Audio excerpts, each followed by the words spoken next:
Today I'm at Kumara Cemetery, which is on the east coast of the South Island.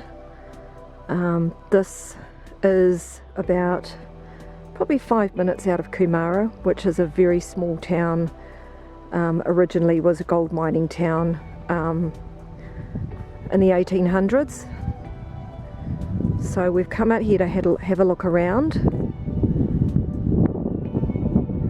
So far the grave dates seem to be from around the mid to late 1800s right through to a couple in the 1960s. Most of them are pretty well maintained. I mean, someone's mowing the grass here, so it's pretty tidy. There's drainage ditches that have been built because obviously the west coast can be quite wet at times. Greymouth isn't so bad. They get a lot more rain though further up, like Westport, Karamea, Granity, those sort of places, but here it's not as bad. We've seen probably a few unmarked graves here and there, and a lot of the names here seem to be Irish names. So a lot of those who migrated were probably English, Irish, Scottish to try their luck at gold mining and coal mining, that sort of thing. I've got ancestors on the Franks and Luff side who emigrated from England, Ireland and Australia and Poland, who came to the west coast to do gold mining. So most of the Luffs are buried in the old cemetery in Westport, Orua Iti, I think that's called. I probably mispronounced it a bit then, but that's where a lot of them are. And my Franks ancestors moved up to Auckland in the late 1800s, and they're sort of buried in amongst different places, some in Palmerston North, some in Auckland, different places, Thames, places like that. But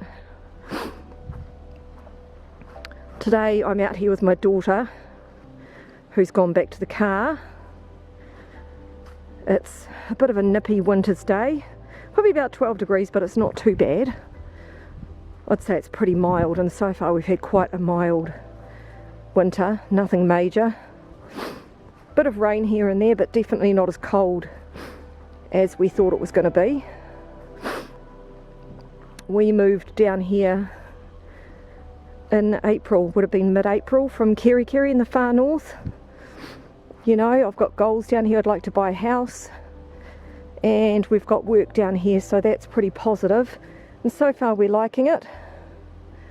You know, everyone's been really nice, and Greymouth is a really nice town. I'll just keep walking around and you can have a look at some of the graves, which are pretty well looked after and quite nice, a lot of them. So you can tell the families are still probably maintaining them.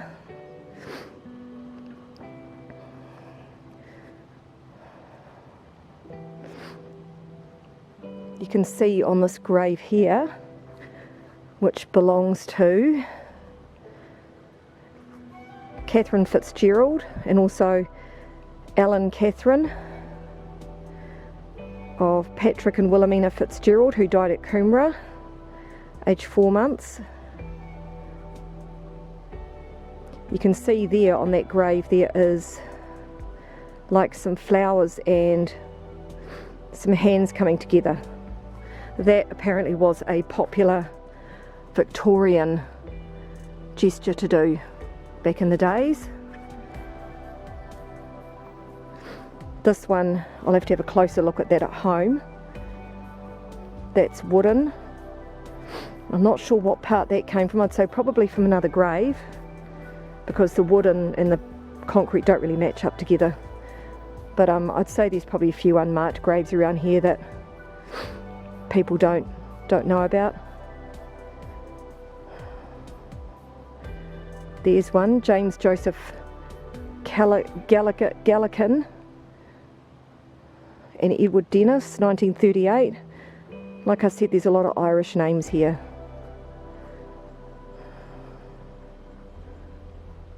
Which is nice to see.